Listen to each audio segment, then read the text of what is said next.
There we go. I look forward to hearing from Lee and all the exciting things that are happening down our campus. So take it away, Lee. All right, thank you very much. I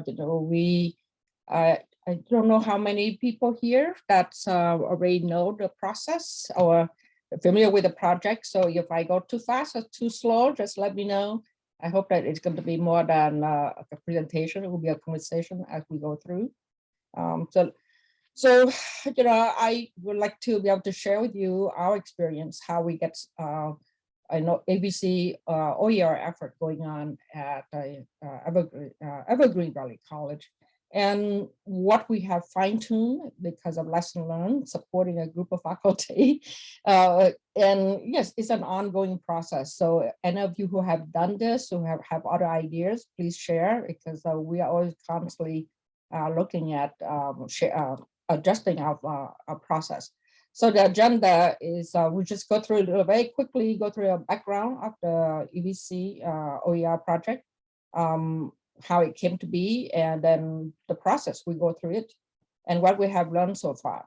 So I only a couple of names that I don't know. So Prihit and Amita, I don't know you as well as so I don't know whether you could give some quick chat in terms of where you are in the institution or your experience, why I'm talking a bit about my background, how I get here and how I get into OER, because I don't think I have to pitch what OER is or how wonderful it is. But I started OER because of just my experience and interest in DEI, and I work with a bunch of local companies to help them adjusting their talent program to help become more diversified. And it's getting to a lot more issues about equity and accessibility.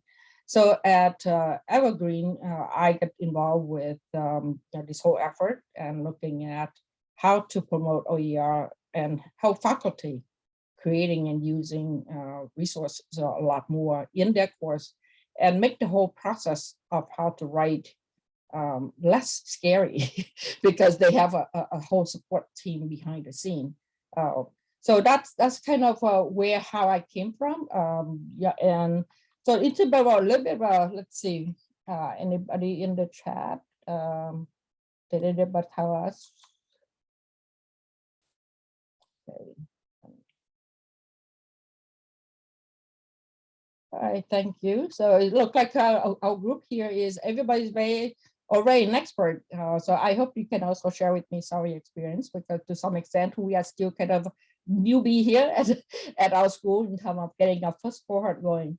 But what was the background, the climate when this whole effort came up was that, we have a general awareness of OER by administrative and the dean. Some dean very supportive, some dean are aware of it, but it's a varying different level. But we have a very active DE coordinator who loves promoting this kind of open education resource. She was the one who encouraged me to get even deeper and deeper in OER.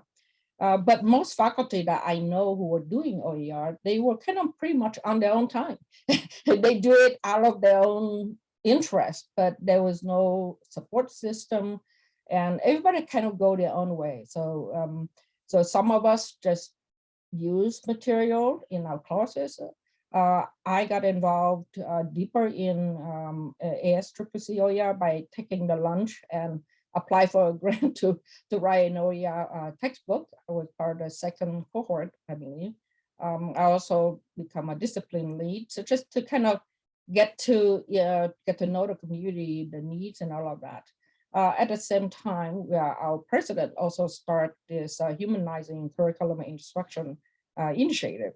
So what it is that, let's see, this is a funded activity from her office. She first, the first step is just to raise faculty awareness that they can adapt the course, how to adapt it, whether they use commercial or OER textbook. But certainly So, it's not the restriction of having to use OER or have to use publishing material in order to raise our awareness and starting to adapt the course design to address these social justice issues. But certainly one of the core component is how do we give faculty more and more flexibility and freedom in terms of the content and all of that. So that's how our OER effort get into this umbrella. And again, thanks to our DE coordinator. And actually, I see mine is sitting here, Tejao. She's one of my partner in crime, but she's also the current DE coordinator. Tremendous support from her with this project. But we started out, so we start talking to the president, and she wanted to know all about my experience writing OER and how it goes, what I had to learn, how difficult or how easy it was, and all of that. And so she thought that, okay, we should give it, a more cohesive effort to start bringing a lot of these individual projects together. So we start with five people only. Right now we are at 3 people because we more of a sustaining effort.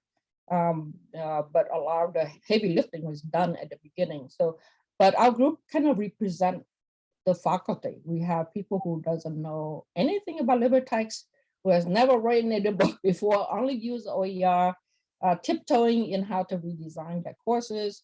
Then me, who have produced OER text and use LibreTexts. Tejao has used, is my co-writer, so she has the same experience.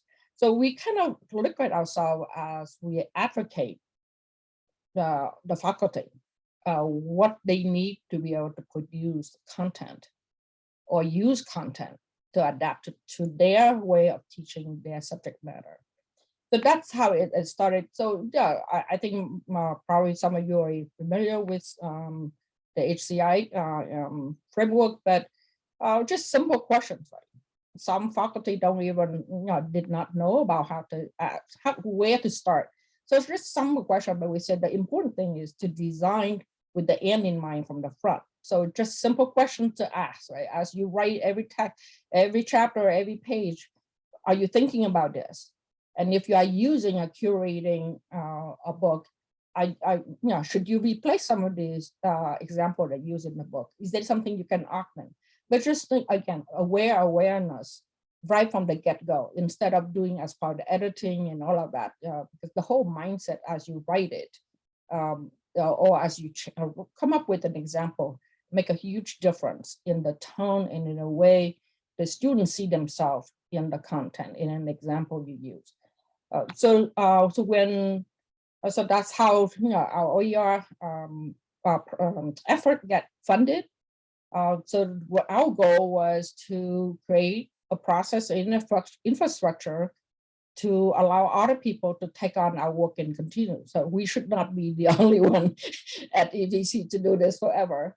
Our task is to recruit the first cohort. And let's see, and then with the outcome, the expected outcome is that all these newly created materials, whether it's a lab book or textbook or curated or test bank, will be adopted by fall 23 in specific courses. So, and then we also want a common place where all EVC faculty can actually share the content, their courses, not just linked to some textbook, but actually a place where people can actually see how the course is designed, the content, how it's integrated, and all of that. So, so that's kind of the expected outcome from us.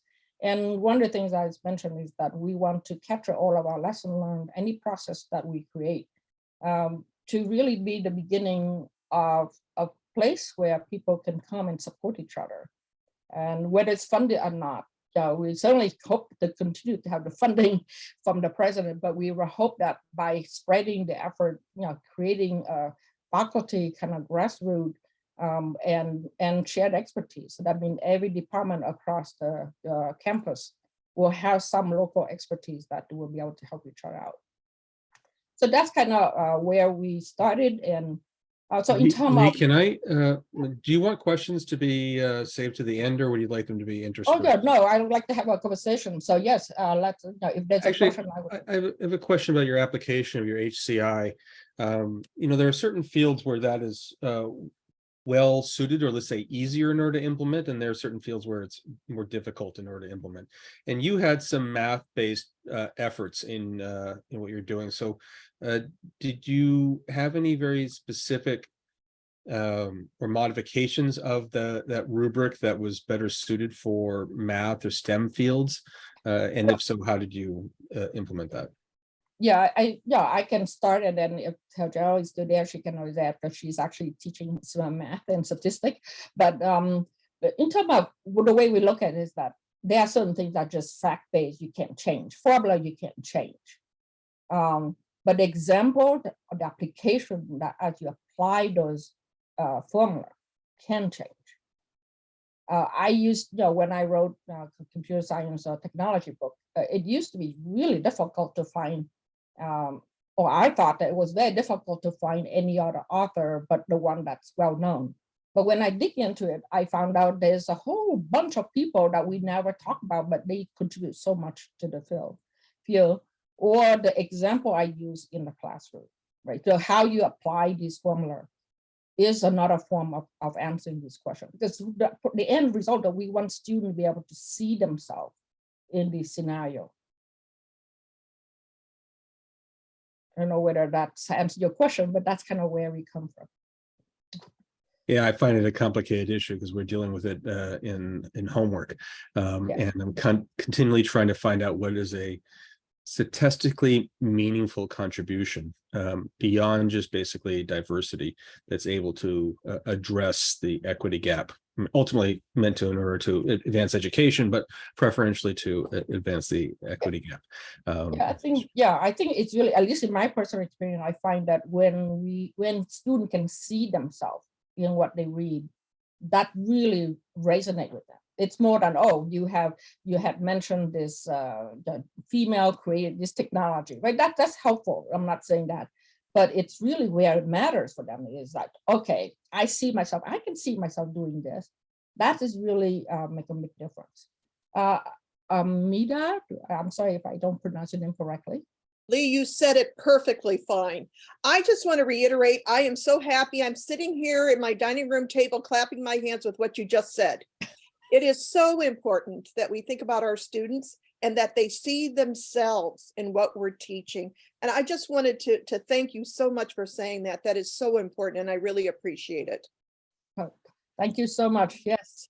It seemed like once we start be able to frame at the right perspective, it really helped the faculty to start redesigning, rethink how they write things.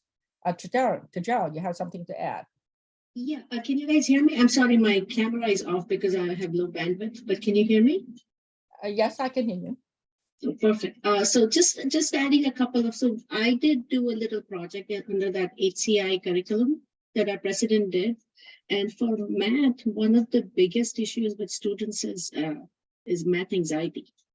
And while, faculty will tell them on the first day, hey, you can do it, this is great.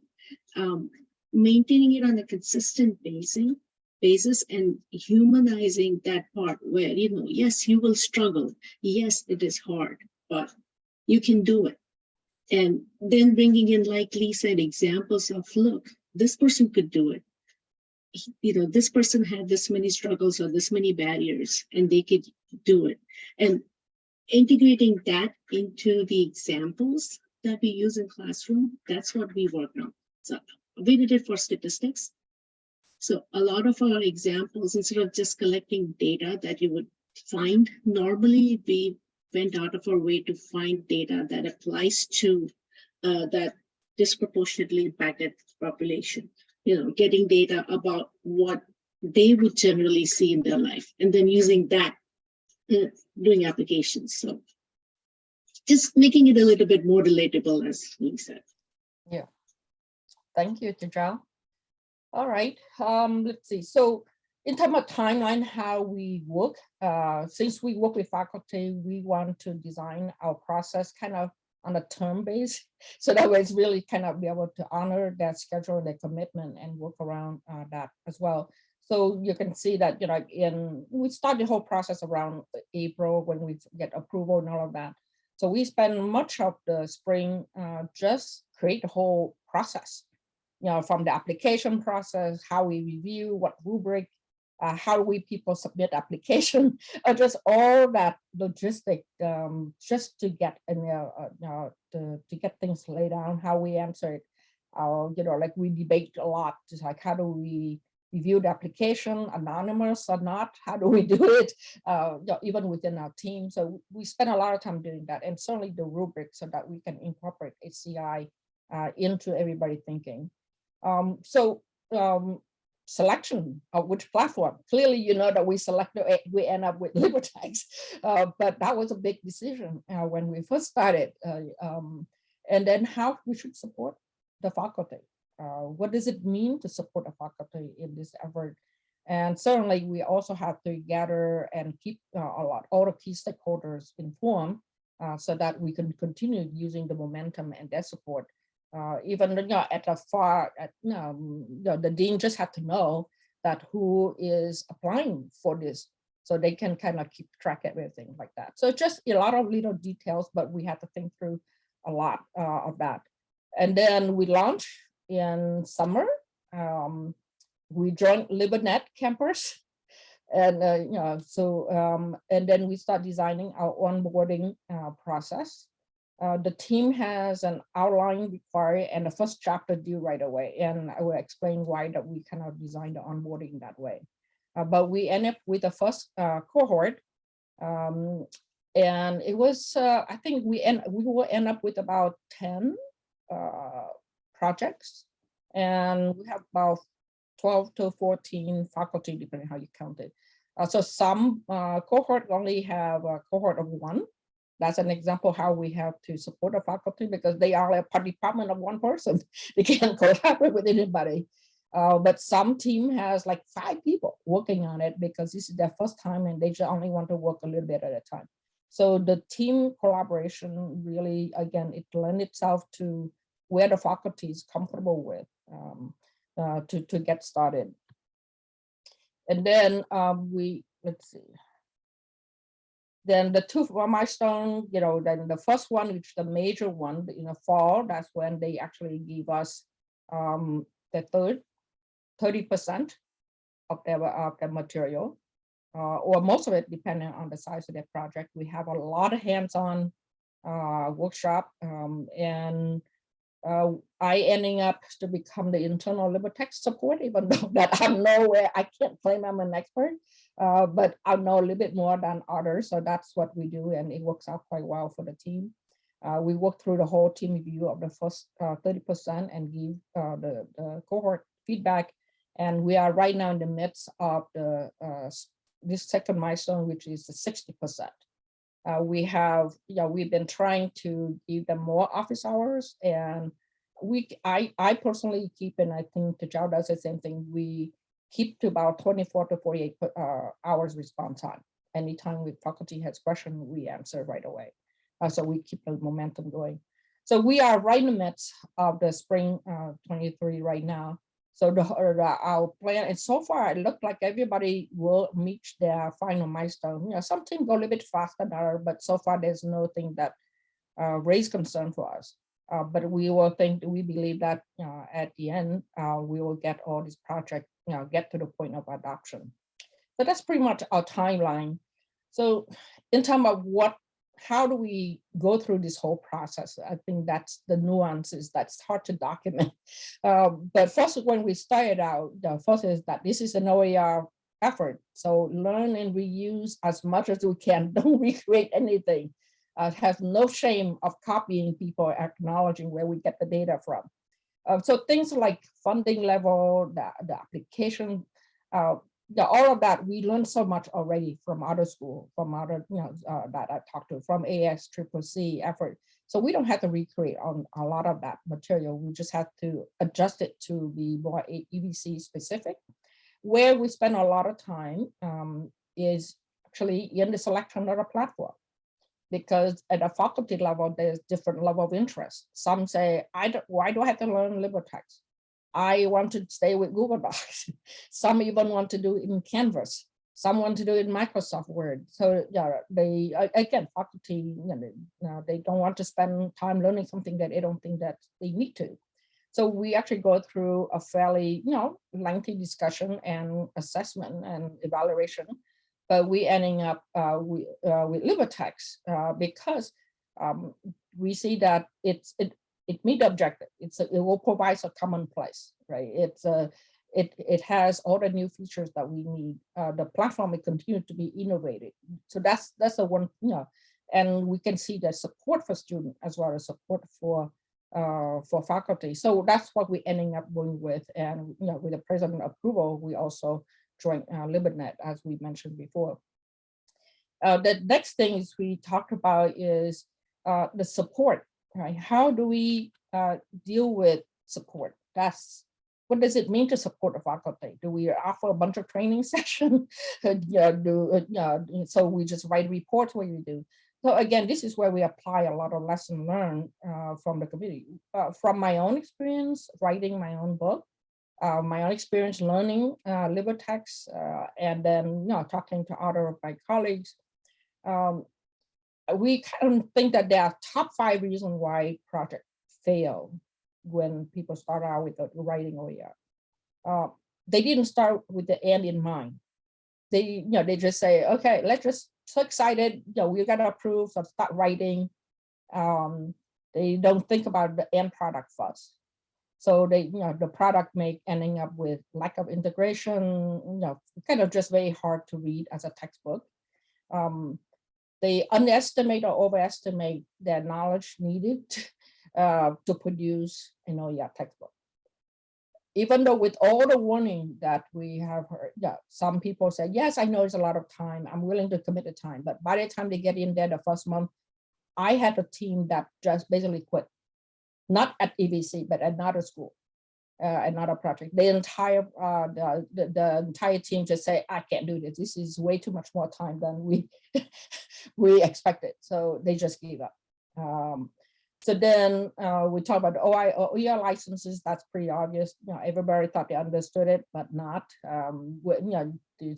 To write a book and have combined with different licensing, that's a topic turned out to be fairly complicated to get it right. And faculty are not necessarily project managers. So they don't know how to get a process together. And last but not least, and again, it's not a ding on LibreTexts, but it just people to learn a whole new thing. And many, so there's an underestimate effort of what it means to use a new platform to write a textbook.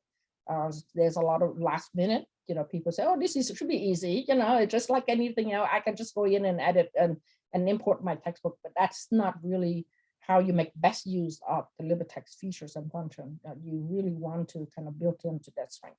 So these are at least, I'm sure there's other reasons that other people notice, but for us, we said this is kind of the 5 things that really hinder people.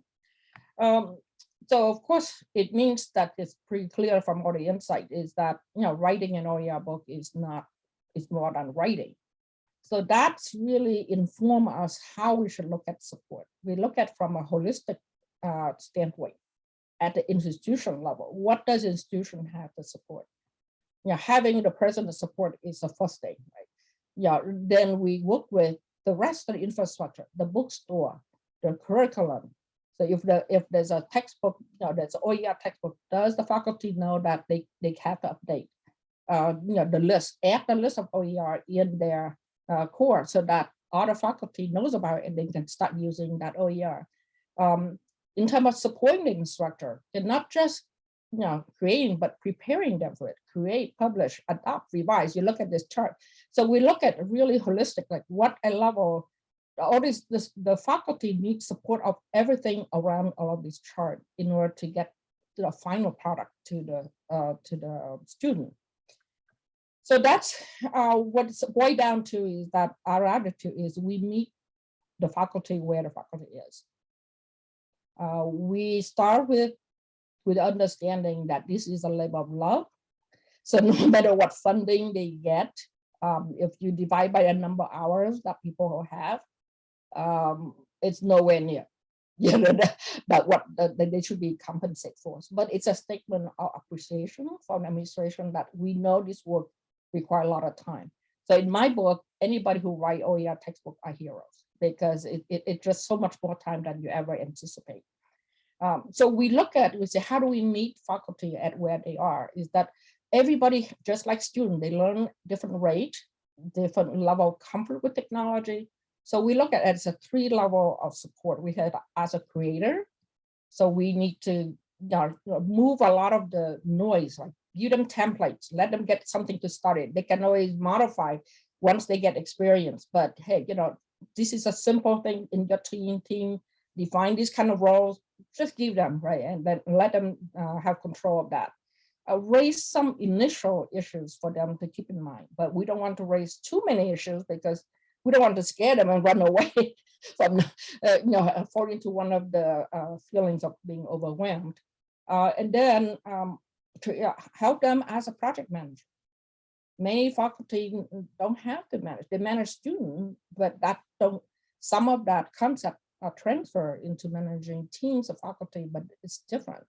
So we also give them a lot of templates, hand-holding in that aspect. But then we also have to support them as a student. We all the faculty, right? We know how to manage our student, but when we think about supporting the faculty as a student, it's kind of a weird concept.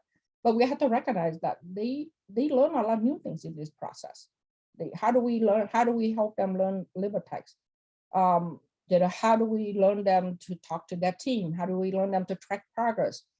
So when we do anything, we show them the rubric, right? Just like a student, we give them a deadline. We design the things in chunks, in bite-sized learning experience. We give them 24, 48 response.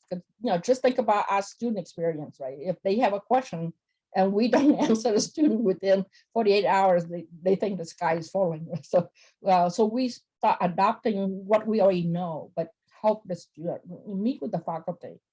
So what we learn is that in order to make the faculty doesn't feel like they give up too soon or that this thing is just too much, we design a lot of training in bite size. We get people to show up at office hour. You have trouble sign on, come on to office hour. We sign on with you. We kind of do that both in ad hoc as well as in scheduled time. This time we will give a demo on this topic. So that's what we kind of try. So it's a little bit somewhat semi-custom, but it has to be that way. Just like the way we custom our content and work with students, we have to meet the student where they are. So that's kind of like the underlying philosophy that motivates us to tune the process or add new things to our process. But this is what we want to achieve at the end, is that on campus, on LibreTexts, people should be able to see all these projects completed. Plus, I'm talking many other faculties who have their existing work. So we will also, we hope to be able to help them getting their work on this as well. So this campus common can grow. And the more faculty see this and they can say, hey, if my neighbor in my department can do this, why can't I, right? So it's really starting to help the grassroots movement rather than having the administrator tell us that it's your job to give free resource. So it's not about our job, it's about our love of doing this, of being passionate of doing this. And we hope that passion from this group, the first cohort, will keep generating the future cohort. So what lesson we have learned so far? We learned that we want to set expectation and keep reminding the instructor of that. We keep reminding them that this is a level of love.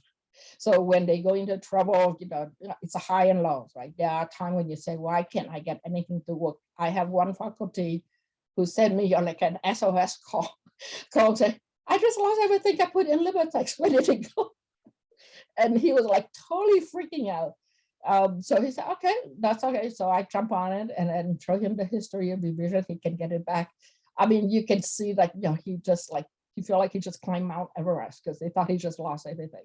So it's just, and the thing is like, after the first check-in, we have group coming in and say, oh my gosh, I don't know how I'm going to do this. I was going to take a sabbatical. Maybe I had to do all this work during my sabbatical. So all these things, but as I share with them what I did in my Canvas, adopting my own book, and how it changed the way I teach, how it changed the way I frame discussion question. I even turned their feedback for my book into question to teach them and to teach and to help me updating my book. So it's just completely different way of teaching and engaging with the student. So that helped them keeping that focus. So this is the joy you get at the end. So it's really important to think about a faculty as a person behind all this effort, because it's so much work. The onboarding process we go through, that seemed to work. Using Canvas was a godsend. We have that, we store everything there. We, the instructor knows how to use it. So we have an application process. Everything is done through Canvas. So that was really helpful. The bite-sized learning I mentioned to you, faculty really like it, the just-in-time learning. The way we review the application, the way we review their milestones seem to work, because we do, we review and then we meet with them. But it's really the philosophy is about how to improve the book. It's not there to judge them. It's really kind of how, like, hey, we talk about this process. Would you consider doing this? So understand what they are trying to do. For example, one team has been banging their head trying to make the audio sound better, things like that. So we would try to say, so again, they all come from a good place of intention. So where we can meet them to improve them, to help them doing that. So what we have adjusted as we go along, even though the onboarding worked very well, but that's where we really learned that, the faculty level of knowledge and of technology, of everything, so varied from each other. We have faculty who never teach online, and now she's trying to do this. So we talk about basic online stuff, right? The training webinar for our cohort did not seem to work well, because then either somebody taking out of time, waiting for somebody else, it just we couldn't make the progress as well we should. So we starting to replace, we were going to have a second training webinar, but then we replaced that with, as I mentioned before, with more office hours with specific topic. For example, one of the things we did was we invite one of the person who has a lot of experience with LibreTexts to walk through how she did it. Just enter one of some of her texts. It's just sort of, again, so it's the same language. They see themselves in what that person's doing. Yes, I would have to edit. I would have to edit an image, and that would, and then they can do things in parallel. We also want to meet LibreText support structure where they are. I don't know how they work, because they seem to have 200 hours per week. I don't know where they get it from. But so I underestimate the time. I didn't make it part of my calendar that, for example, the office hour, I don't make it part of my office, my calendar, but now I do, just so that I can help reducing some of the just email traffic back and forth, and help each other more. So that is something that I have to adjust a lot more. And the sequencing of publishing material, again, part of not overwhelming the faculty. We don't want to dump out the whole remixer guide for the faculty. Just say, go read this manual. Just like we don't tell a student, go read this book, right? So, or go read all this material, OER licensing. It's just too much. And it just start making them feel like the project is too big for them to handle. So we really have to be very thoughtful about sequencing the knowledge release, so that it feel more just in time for them, rather than overwhelm them with things they don't need. And I said we increase office hour as near the due date. That's when, just like student, everything's going to get crammed at the last minute. The first milestone, I think Tejal can speak to that too. But it's just like every day there's some SOS email coming out, things like that. So that's so far what we have learned and we have adjusted. I don't know where things Media and Project, you have done a lot of this stuff, and Damar, you have seen other school as well. Is there anything that you would recommend us considering adjusting our process or add or do something? The only recommendation that I have, it's not a recommendation, it's actually an internal issue. And part of the LibreVerse has this technology that we're going to be releasing called Project Solo.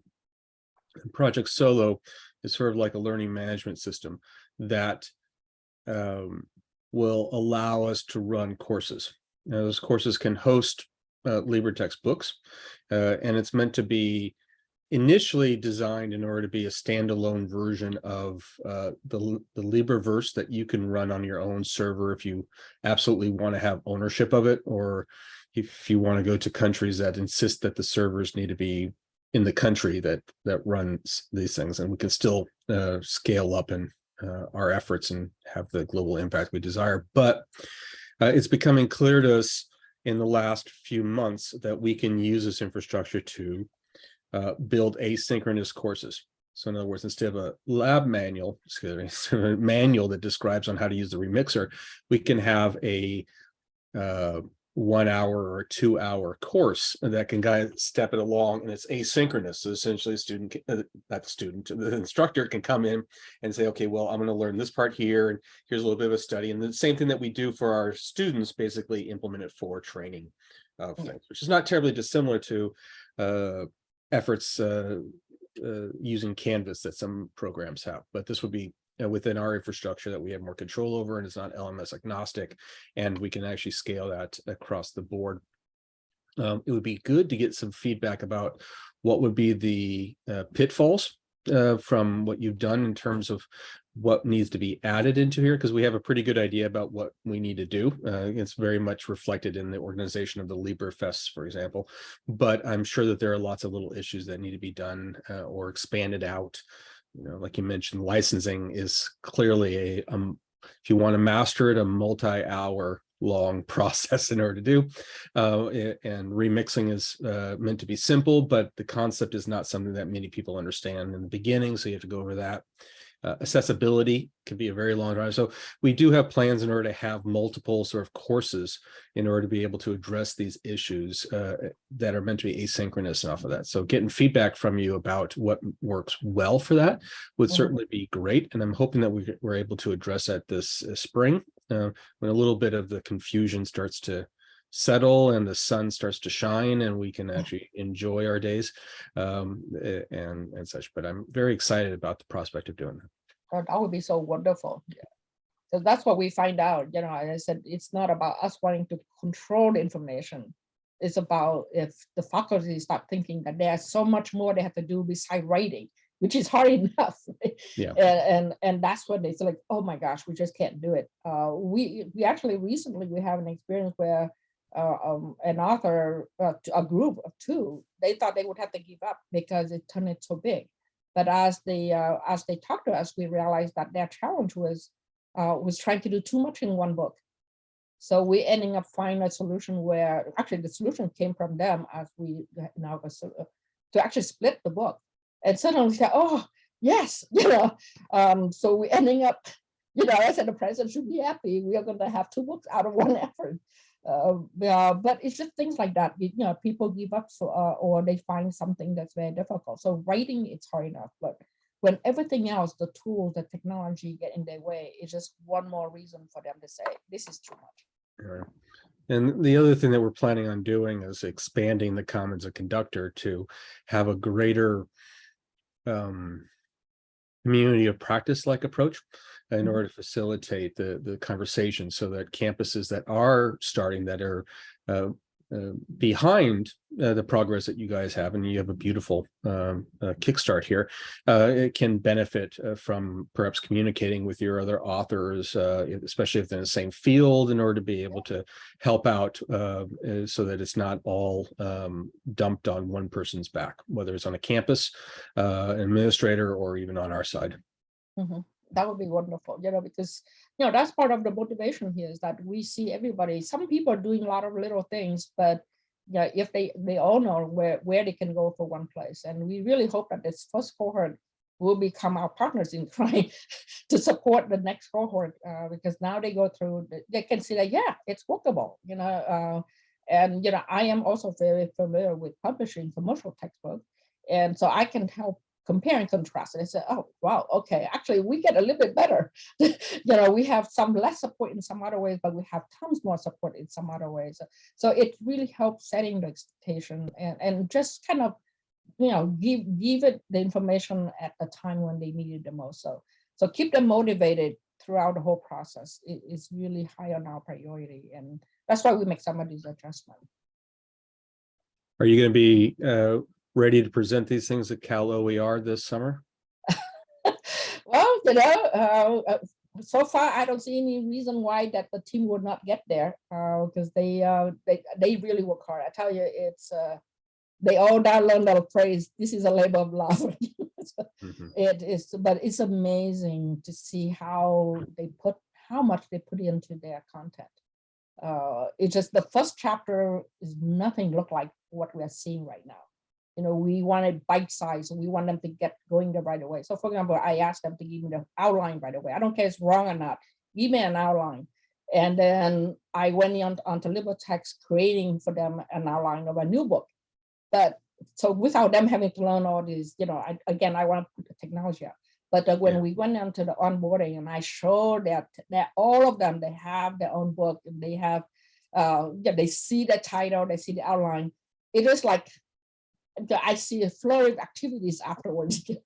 So we just keep, that's why we keep doing these bite size, to keep motivating, because it's a lot of work.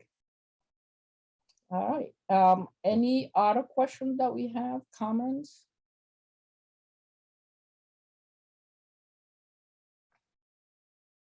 Oh, yeah. Okay. So how do they divide up the work? So in the application process, we do ask them that, please try to collaborate where it makes sense for your subject matter, but we don't make it, like if you don't collaborate, we don't support you, or we don't approve your project. We don't want them to have a large group either, because we know right away they get go that the project management will be a nightmare. So I think the largest team we have is 4 or 5 people team, but they all teach the same subject matter, and they all know each other very well. So that was a bit less of a burden. So that's one thing. Then the way they split the work, we gave them a few choices. When in our meeting, we say that you can either select a book by yourself, a chapter by yourself. So they all kind of pick which outline topic they write. I said, so then you can look at the split the work, and you can decide whether it's fair, it's unfair, or who played the role of editor, who played the role of writer. So we gave them those techniques in the training session. So that's part of the outline action item is like within 30 days, you give us an action item with the name and who signed up to do what. And so that's how we help them getting to divide up the work. Just kind of basically follow that kind of template process to do that, and reduce a lot less issues at the end. We see there was some, I think after 2 months, I think we have some team who asked to switch tasks, and that's fine. That's part of them knowing their content more than I do. We just want to make sure that there are name attached to each section that was in the outline. Bridget, is that, did I answer your question? Yes, thank you, and congratulations.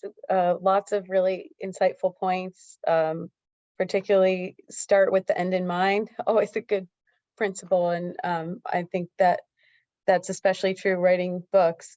I wanted to ask a sort of burning question, LibreTexts question about, have you thought about, or has any of your partners looked at student volunteers to help with the book creation and improvement, and possibly is there a way to have remixer access without the instructor account that would open the test bank, the closed questions?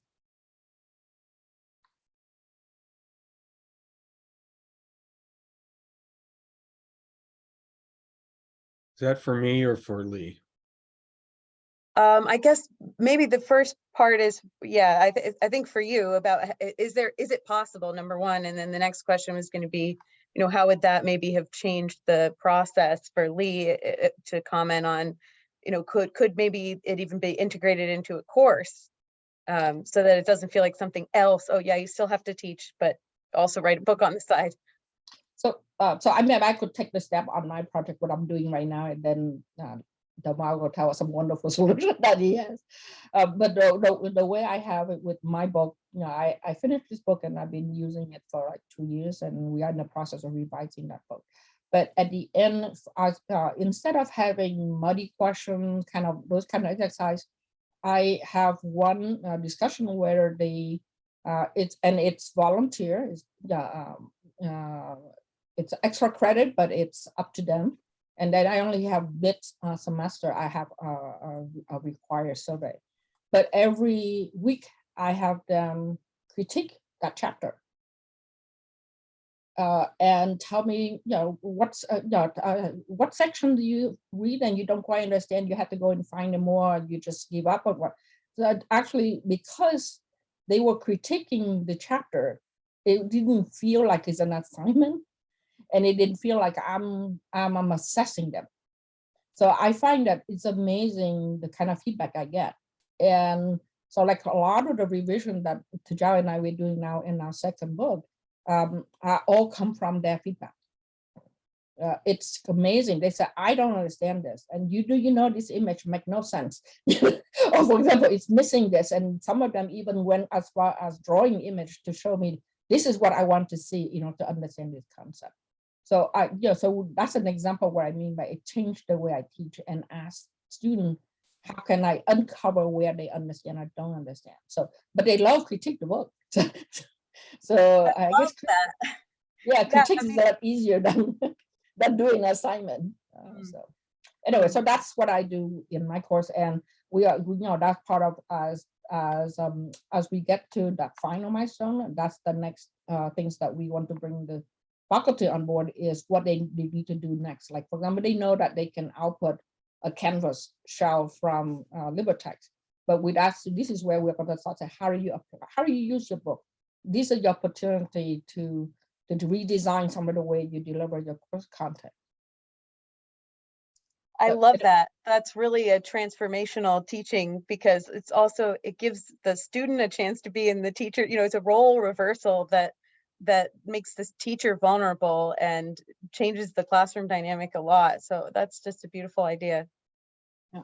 So thank you. And in answer to the second part of your question regarding, I'll just collectively call it open pedagogy, and the issues associated with accounts for open pedagogy, so you can actually provide limited access for various things. We have lots of that already in place, and it's typically not too much of an issue in one way or the other. You mentioned access to using the remixer, and then you commented about access to the question bank, and those are two different accounts right now, but they when we do integrate them with our new Libre 1 infrastructure, we'll be able to control them to say, this is a student that has editing rights, this is a student that is a developer with more expansive rights, but not comprehensive rights across the board, and such. So that's all included off of it. The LibreText was born out of a precursor project called the ChemWiki, and that was largely an open pedagogy project where we used thousands and thousands of students in order to be able to help curate, help create content, how to edit content, and eventually to also delete some of the content. I'm a big proponent of using students productively, not just from a pedagogical perspective, just the return on investment is so much greater than having to find enough money in order to be able to support subject matter experts in order to be able to do the same thing. It comes also with some detriments to it, but that's a different issue. So Martin, you said that there's a feature when people read the textbook online, they can make comment?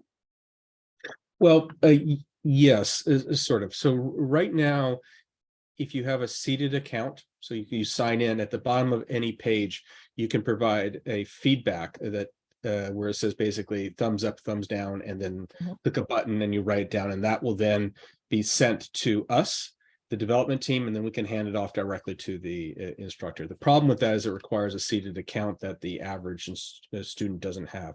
We want to expand that to provide the opportunity in order to get feedback from any author, any viewer of anyone who comes in and takes a look at, and being able to use that as actionable information to update the content. That will probably be around this spring when we're updating a handful of different things.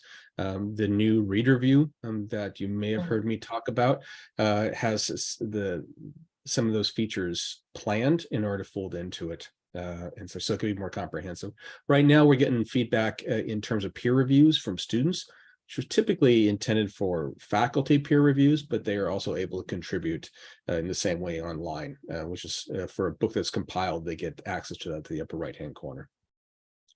So it would be great if, when you formalize a feature to have, like students or anybody have an ability to give feedback directly on that page, but keep it private to just the author or to LibreTexts. So it's not published yet, right? Because so the peer review infrastructure, when someone submits a peer review, it goes to the Commons and Conductor, and then all the owners of that project page will get notified, and they can go in and take a look at it. They can delete it if they feel it makes no sense. They can curate it if it provides actual information. They can then fix it. Then there's no reason to keep it around. It just basically becomes an albatross, which is one of my pet peeves for other platforms that don't curate their reviews, and you can throw it away and update it as needed. But you do have that freedom.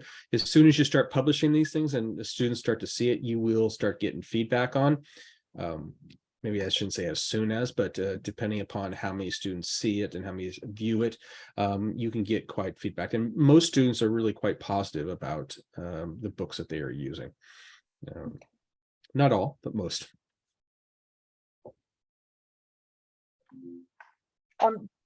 Thank you for clarifying that the permissions are separate. Can students also create their own book? Not without permissions from us.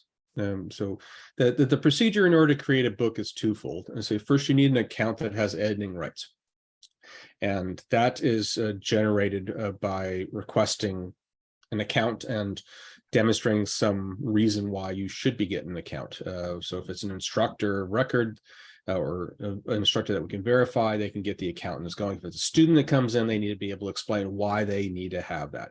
Once they get that, they get an account that lets them edit only in their personal sandbox. So it's compartmentalized. They can build what they want there. And then if they want the book to be published, to be moved out of the sandbox, we go in and we review it. And we review it for a handful of reasons. One is to make sure the book fits a certain structure. The other one is to make sure that we can run some bots over it in order to make sure that the standard is up to speed, that there's certain things handled, accessibility is handled, things that may be missed if you don't have as conscientious of an individual shepherding than Lee. This also provides us the ability in order to preserve the integrity of our infrastructure so that people can't come in and start to create pages arbitrarily, which is one of the issues that we had about a decade ago when we were an open platform, because people would come in and start making advertisements for erectile dysfunction drugs and things like that. And now that we have 10 to 20 times more traffic, we deliver about 800,000 page views a day. Lots of people want to come in, lots of nefarious people want to come in order to be able to abuse our system. So we just have to have a bit more control over that. But we're very loose in terms of who has editing rights. As long as they have some reason in order to have access to it, we let that do it. But that still doesn't mean that we will move their books into the common, into the campus bookshelves or the centralized bookshelves without some level of review. Yeah, that all makes sense. And thanks for your answer. I think it would be cool to have students, I'm thinking from my own college education, I wish I had a book of my favorite 5 pages from all the textbooks that I read, or also maybe the ability to create a study guide. So not a book length, but by taking, okay, these were the 5 sections where really key terms were defined that I'd want to look over the night before a test, and then they could even give that to their friends. But without, I think you're right that you want to leave that open and keep it on your platform, but also, you know, not disrupt, like you said, the integrity of the materials that are peer reviewed and more official. Yeah, I mean, you do have the ability in order to bookmark pages. And I don't remember how that's connected, if that's a seeded account. I think it's any account that registers onto it. So if you have a Google account, for example, you can come in and that's a account that we recognize, and you can probably bookmark pages that you can then go to after the fact. But I would need to check to see that, especially within the new reader view, because that's a new technology that I still haven't gotten the experience with top down yet. Okay, well, thank you so much. I love it that we have a conversation as we go through, and you guys give me some really great ideas to get started. So if you come up with more ideas or anything that you can help our project better, or anything I can help your project, please feel free to email me at this email address. Thank you very much. All right.